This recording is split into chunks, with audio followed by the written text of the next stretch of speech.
Yang Muhammad Pasimas. Terima kasih Bapak Datuk Pengerusi.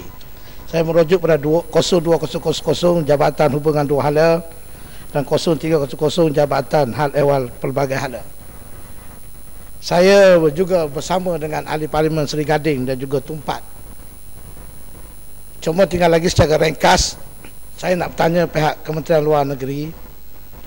Terdapat perubahan dasar yang amat ketara, dasar luar dalam hubungan dua hala, di mana saya dapati satu ketika dahulu, di waktu legasi dasar luar yang amat berbahagia Tun Dr. Mahathir bin Mohamad, negara Malaysia walaupun sebuah negara kecil tetapi lantang dalam mempersoalkan isu-isu sejagat, membela golongan tertindas dan seumpamanya, dan bersedia mengkritik negara Amerika, polis dunia ini yang membuli negara-negara kecil dan negara-negara membangun sebelum ini.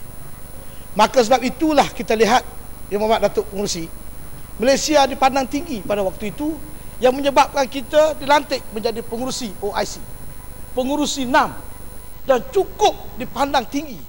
Malah kita merasa kagum, di mana saja kita pergi ke luar negara, mereka mengangkat tangan tabik kepada peranan Malaysia. Dalam soal isu Palestin kita lantang, isu serangan Amerika terhadap Iraq kita lantang, isu Afghanistan, Bosnia, bantuan kemanusiaan, kita ke depan. Walaupun kita negara kecil, negara jumlah rakyatnya tidak ramai, sebab kita stabil, kita dipandang tinggi dan kita lantang. Tetapi ada perubahan yang kita lihat, kita seolah-olah menjadi bisu sekarang ini. Dulu kita menjadi juru bicara pada negara dunia ketiga, negara Latin Amerika. Jadi ini saya tengok ada perubahan yang besar yang saya harap diperbetulkan. Jadi Yang Mohd Datuk Pengerusi, lantang saja tidak mencukupi ini, kita menggesa tidak mencukupi, kecuali kita bertindak. Dan apa yang dilakukan oleh bekas Perdana Menteri dulu telah meletakkan kita menjadi negara yang cukup hebat dan dihormati di seluruh dunia. Hari ini sudah jadi berlainan. Kita kecam mereka, tapi kita berpeluk dengan mereka. Kita kecam Australia, kita berpeluk dengan Australia. Kita kecam Tony Blair, kita berpeluk dengan Tony Blair.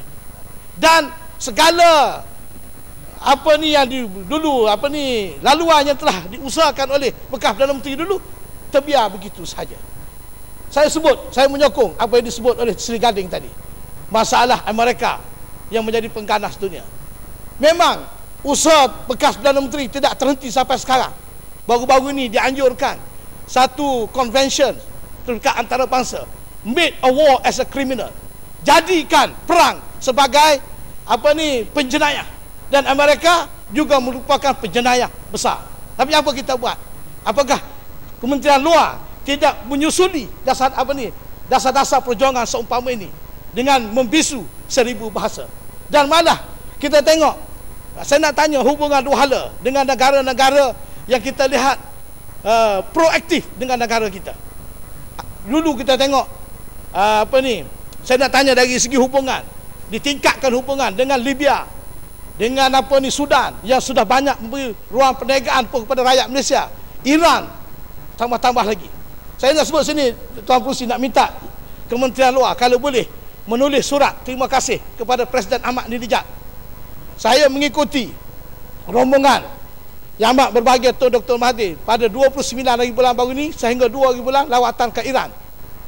Saya tengok cukup kagum, luar biasa apabila Tun Dr. Mahathir secara tiba-tiba diberi anugerah gold medal yang tertinggi di negara Iran, iaitu satu anugerah daripada Universiti Syahid Beheshti yang terkemuka, dan ratusan pensyarah, profesor, pakar-pakar dan pelajar-pelajar, 1000 Dr. Mahathir untuk mendapat tanda tangan. Dan waktu dia berucap sejam lebih, saya ada di kalangan rakyat Iran sendiri melilih air mata bila dia menghurai isu krisis global mengenai ekonomi, masalah keuangan, dan bagaimana negara-negara Islam dan negara-negara membangun dunia ketiga dapat menangani. Dan selepas itu tak sampai 3 jam, Universiti Tehran pula menganugerahkan ijazah doktor kehormat.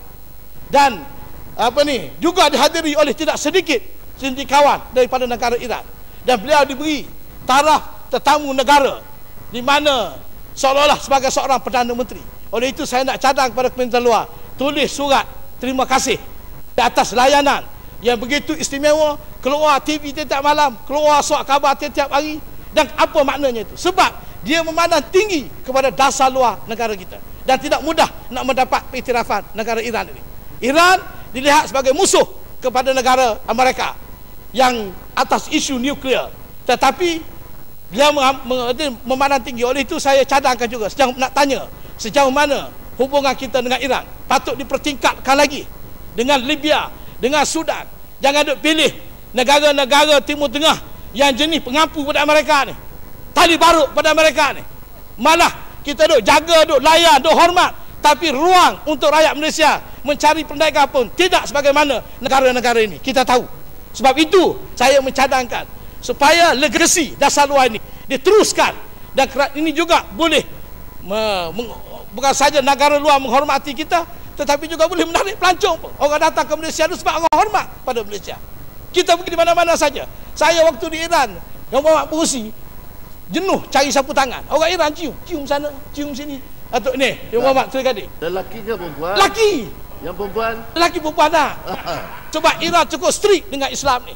Dia peraturan cukup strict, tapi dia punya hormat dari di lobi hotel, di airport, perempuan kepada rakyat Malaysia. Perempuan dia cantik. Jadi itu saya tak ambil perhatian sangatlah. Saya pasal serius sikit. Ya, masa habis ya, sikit. Akhir sekali, Datuk Pengerusi, akhir sekali saya nak sebut ni, pejabat perwakilan luar negeri ni. Sekarang ni pejabat perwakilan luar negeri ada setengah-setengah negeri kita ada hubungan dua hala diplomatik. Ada setengah kita ada pejabat konsul, tapi tak semua. Saya nak cadangkan oleh kerana sekarang ni globalisasi. Di mana saja di mana kita tidak ada duta.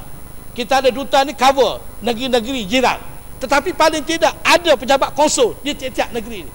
Terutamanya di Timur Tengah, di Afrika, di Latin America. Sebab kita tidak tahu sekarang ni muncul macam-macam negara yang punya banyak peluang. Sebelum ni saya pergi ke Djibouti contohnya.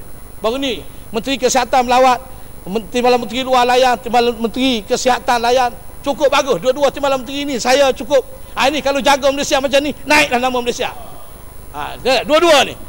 Dan saya nak cadangkan supaya dilantik pejabat konsul, sebab Djibouti ni adalah laluan kepada Laut Aden ni, Port of Aden, pintu masuk ke Afrika, Ethiopia, Eritrea, Somalia. Jadi sepatutnya diadakan pejabat konsul secepat mungkin dan mendedahkan peluang-peluang ini kepada rakyat Malaysia. Jadi bukan situ saja, di lain tempat, supaya kita ada pejabat konsul paling tidak. Dan bukan saja dalam bidang yang saya sebutkan tadi, tetapi juga balik tadi pada soal-soal dasar yang saya sebutkan tadi. Yang berhormat Datuk Pengerusi, masa sudah cukup. Terima kasih.